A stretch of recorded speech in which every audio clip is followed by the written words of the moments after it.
आणि मग कॉल दिले की घराचे भेडी पडल्या आणि त्यांना भारी येवपाक खूप सपोर्ट येतात. सो इमिडिएटली आमची गाडी MRT1 290 all over to rush here Calangute incident spot. So immediately we start the cutting operation. We are clear the house. तर कितको टाइम लागलो? हे ऑपरेशन क्लिअर करपाक 2-2.5 वरां गेली आमकां.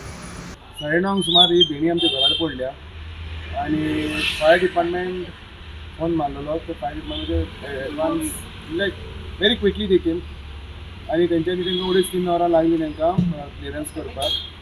आणि आतां पळोवंक शकता तुमी अजुनूय काम चालू आसा आणि हे जावंक ना डॅमेज बी आमच्या लोकांक म्हणजे हे जावंक ना, पूण घराचे नळे बी फुटल्या, टायल्स कोथरी सगळी फुटलेली आसात.